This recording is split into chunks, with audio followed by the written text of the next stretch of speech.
Hi everyone, it's Miss Brenner. I hope you are all staying happy and healthy. I'm here to go over our Science Fiction Agenda 2. Now these plans would be used in the event that we go from green to yellow or yellow to red, or I should have to be quarantined for whatever reason. That is what these activities are for. So with that in mind, do know that these activities do not cover any kind of information that we haven't already discussed in class.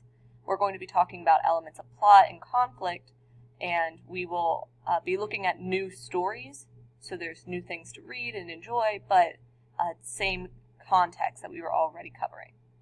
So with that in mind, I just want to talk a little bit about what it takes to have a successful week. You're going to watch this agenda, you're going to then look at the slides via Google that are on Schoology, and you're going to understand what you're doing for each activity. You need to complete all of the activities for the week and know that they open at 8 a.m. Monday and then close the following Monday at 8 a.m. As far as the grading policy, I know that we've talked about it before, but I just want to reiterate that all grades will be recorded in Schoology and transferred to home access via eSchool. So, with that in mind, please make sure that you're checking your grades on a regular basis on home access. And if you have any questions about it, please email me. My email is brenners, so BRENNERS @mannheimcentral.org. There could be irregularities in the way that things are transferring. Maybe you have some missing grades. Please email me if you have any questions. Students are required to complete weekly assignments in accordance with the Mannheim Central School District grading policy. If you have any questions about the grading policy, please contact me. Completed assignments will be recorded in the gradebook, and unsuccessfully completed assignments or ungraded assignments will be recorded as follows. So EX stands for excused, I stands for incomplete, NS stands for not submitted, and NG stands for not yet graded.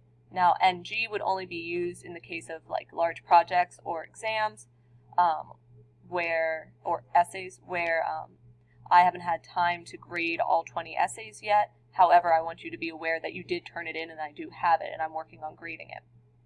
Now, EX, I, and NS might be something that you need to talk to me about.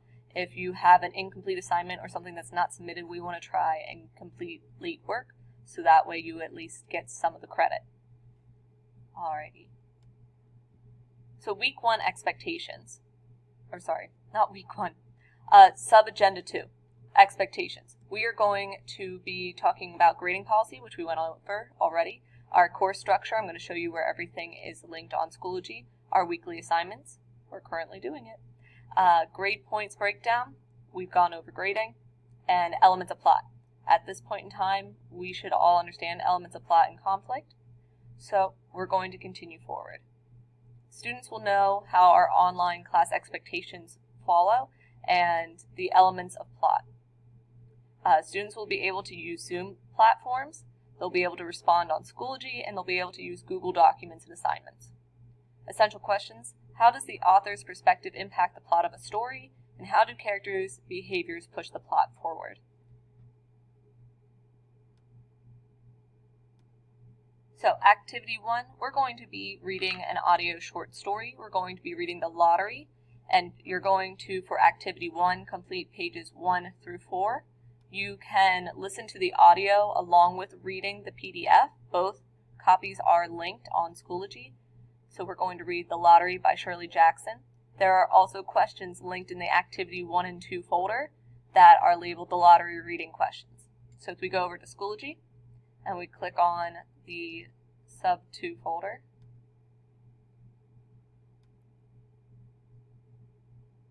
we'll be able to click on the Activity 1 and 2 folder, and we'll be able to see that there are the lottery audio, the lottery PDF, and the lottery questions. Alright, Activity 3 is going to be audio short story. Oh, sorry, that's still Activity 2. Activity 3 is audio short story discussions. So, after completing Activities 1 and 2, which are to listen to and answer the questions for the lottery, you're going to answer a discussion post about the lottery. The discussion post reads as follows. What are 3 conflicts within the story? Identify the forms of conflict and explain. How and why would a society function in this manner? Do you believe it is possible for humans to turn on one another in this manner? Explain.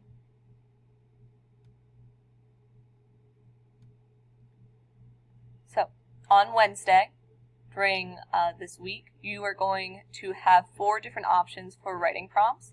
Your 4 different options are to write something inspired by a dream you had, add descriptive details to capture the imagination of your reader. Envision a dragon. Do you battle him or is the dragon friendly? Use descriptive language.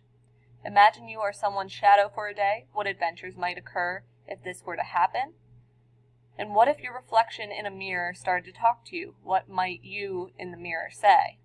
Those are our 4 different creative writing prompts. You are going to pick one to respond to, and you need to respond in a minimum of 10 sentences. You can write more if you'd like, but a minimum of 10. Activity 4 is a plot diagram. I'm sorry, this is Flowers for Algernon, but that's not the story that we read. We read The Lottery, so please make sure that you complete the plot diagram for The Lottery. The More You Know. So this is about research topics. You have some different options for your research topics for this week. You can research a person you admire for their contributions to society. The reason you admire this person could be a multitude of reasons, such as their outlook on life, their ability to make difficult decisions, or their need to create a better world. You could research an extinct animal and the reason the animal disappeared from existence. You could research a school-appropriate topic of your own personal interest, such as sports, social justice, scientific discoveries, anything, just as long as it's school-appropriate. Discussions. You're going to need to then inform your classmates about your recently gained expert knowledge about a listed topic. Use citations to give credit to the original author when referencing or quoting research materials. So please make sure that you put in citations.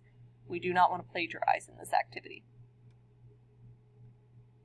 Activity 6, students are going to silently read for 150 minutes. So every week we silently read for 150 minutes. This is our discussion post for this week. Please make sure that you are recording in our folder your silent reading steps, and I'll show you where that is in just a moment. But the silent reading discussion, what character in your story do you relate to the most? You're going to need to explain and then comment on one other student's discussion post about what they are reading. And then our last slide is review resources. So, review resources, we use vocabulary.com to review different forms of vocabulary and challenge ourselves and compete against other people for the fun of it. So you can use vocabulary.com because every Wednesday we should, at a minimum, do 15 minutes of review resources.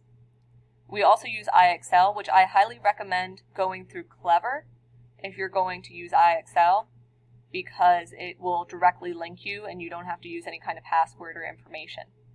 As far as research articles, CNN 10 is a YouTube channel that daily uploads a vlog-style newscast. It's very entertaining. New York Times has some great student-based articles that I highly recommend. Student News Daily is also a wonderful resource that has school-age appropriate materials, as well as this article that I suggest from the New York Times about the hidden fees of DoorDash, Postmates, Grubhub, and how outrageous it can be when you're ordering from those services, especially as people were staying at home. I know it became a really interesting thing to do. Alrighty. So those are our different slides. Let's talk about a little bit where our materials are posted. So, as you can see, our Wednesday Creative Writing is in the folder for Wednesday Creative Writing. Activity 3 has our short story discussion. Activity 4 has our plot diagram. Activity 5 has your research-based discussion, The More You Know. Activity 6 has our silent reading discussion, and when you do your silent reading discussion, please make sure to mark your steps every day when you silently read. And then our review resources are linked in our review resources folder. All of this is in the sub 2 folder, which is located on our main Schoology page. Now, as you can see, here's our silent reading tracking sheet. If you click on this, our log will come up. Make sure you are logging your silent reading every day. We also have our Zoom sessions in the Zoom session folder linked at the top. Unfortunately, I am not sure at this time how Zoom will work if I am not present to host the Zoom. So when these activities go live and you get this agenda, you will also get an email from me to update you to inform you whether a substitute will run the Zoom and host it, or if another school teacher will. I will inform you of that information then. If you have any questions or concerns, don't feel like you can't email me. Please email me if you have any questions or concerns. All right, guys, I can't wait till I get to see you again, and I hope that you all stay happy and healthy. Bye.